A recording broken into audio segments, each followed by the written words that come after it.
네, 여러분 안녕하세요.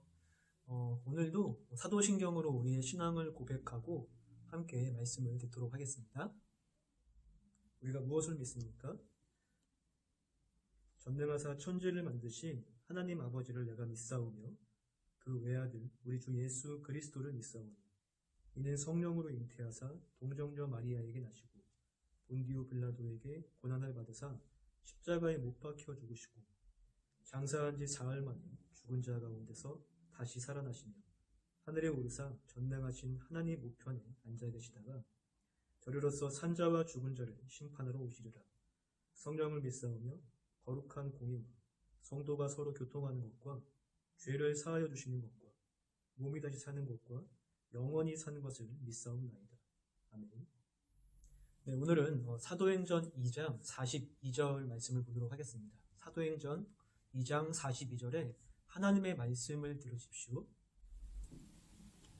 그들이 사도의 가르침을 받아 서로 교제하고 떡을 떼며 오로지 기도하기를 힘쓰니라. 한 번 더 읽겠습니다. 그들이 사도의 가르침을 받아 서로 교제하고 떡을 떼며 오로지 기도하기를 힘쓰니라. 아멘. 네, 우리가 지난번까지는 교회에 대한 말씀을 함께 나누었었죠. 이 성경이 교회에 대해서 말해주는 것은 교회는 건물이 아니라 예수님을 믿는 사람들의 모임이고, 또 교회에 대한 우리 모두는 머리 대신 예수님과 긴밀하게 한 몸으로 연합이 된 예수님의 한 몸 된 지체이다 라고 하는 것에 대해서 말씀을 나누었었습니다. 그렇다면 이렇게 예수님을 믿게 하심으로써 하나님께서 불러 모으신 교회는 무엇을 해야 할까요? 교회는 어떤 일에 집중을 해야 하는 것일까요? 이것을 알기 위해서는 처음에 교회가 했던 일을 보는 것이 굉장히 중요합니다.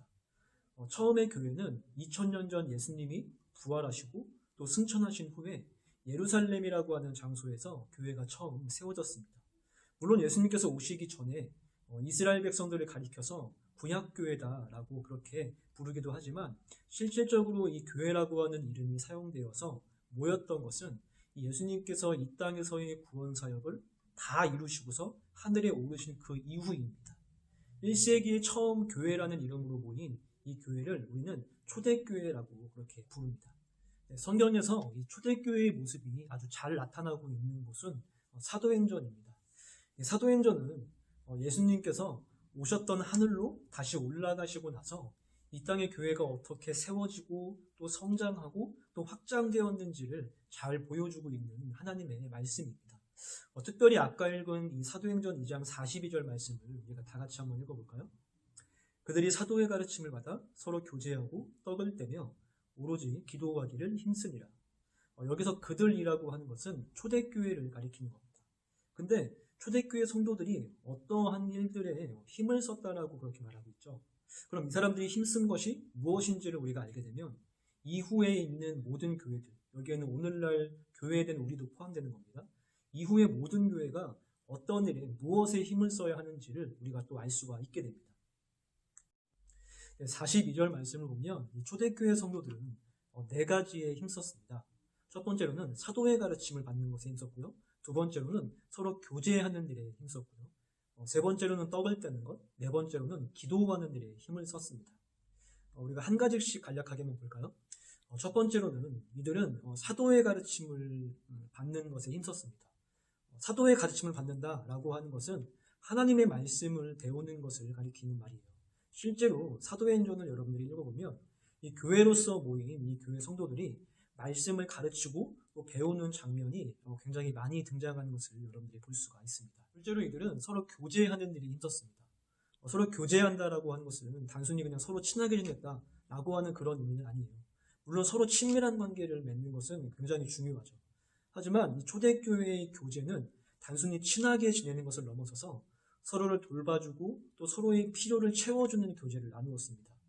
말로만이 아니라 어려운 사람이 있으면 자기의 것을 기꺼이 내놓고 도와주는 그런 실제적인 교제가 그들 사이에서 이루어졌던 것이었죠. 그리고 셋째로 떡을 뗐다라고 하는 것은 단순히 배가 고파서 밥을 같이 먹었다라고 하는 그런 말은 아니에요. 여기서 떡을 뗀다라고 하는 말은 1세기 당시의 교회 안에서 행해지던 무언가를 가리키는 표현입니다. 어떤 거냐면 바로 성찬식입니다.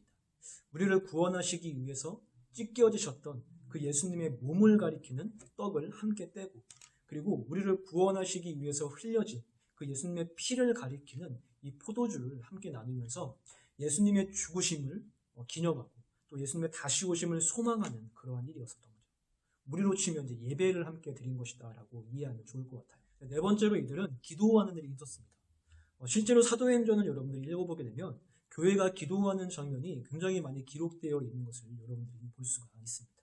하자면 이 초대교회는 여러 가지 많은 일을 했지만 그 중에서도 무엇보다 네 가지를 힘썼습니다. 네 가지는 말씀, 교제, 예배, 기도입니다.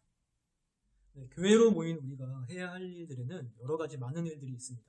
그렇지만 무엇보다도 먼저 하나님의 말씀을 배우는 일, 그리고 서로 교제하면서 서로의 필요를 채우고 돌봐주는 일, 그리고 하나님을 예배하는 일, 그리고 하나님께 기도하는 일에 우리는 최선을 다해야 합니다. 이것이 기본이고 가장 중요한 일이자 교회가 존재하는 이유입니다. 이렇게 할 때야 교회가 바르게 성장할 수가 있습니다.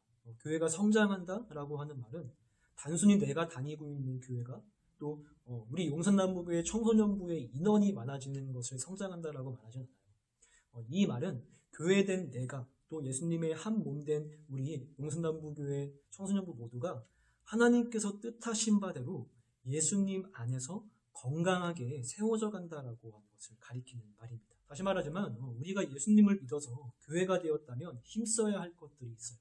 말씀을 배우는 것, 또 서로 교제하는 것, 그리고 예배하는 것, 기도하는 일입니다. 물론 처음에는 쉽지 않을 수 있습니다. 말씀을 배우는 일이 힘들 수도 있고요. 또 교제하는 일이 어색하게 느껴질 수도 있어요.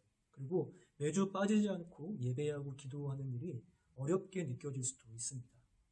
하지만 어떤 일이든지 처음에는 다 쉽지 않죠. 힘들 수 있습니다. 그리고 적응하기까지는 시간이 필요할 수도 있어요.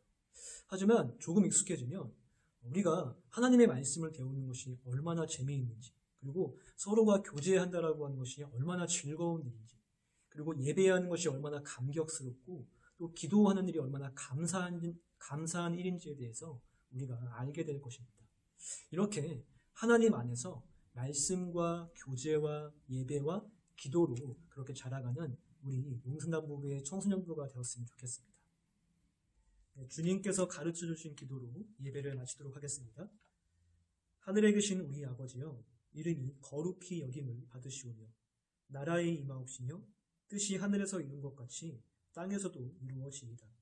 오늘날 우리에게 일용할 양식을 주옵시고 우리가 우리에게 죄 지은 자를 사하여 준 것 같이 우리 죄를 사하여 주옵시고 우리를 시험에 들게 하지 마옵시고 다만 악에서 구하옵소서.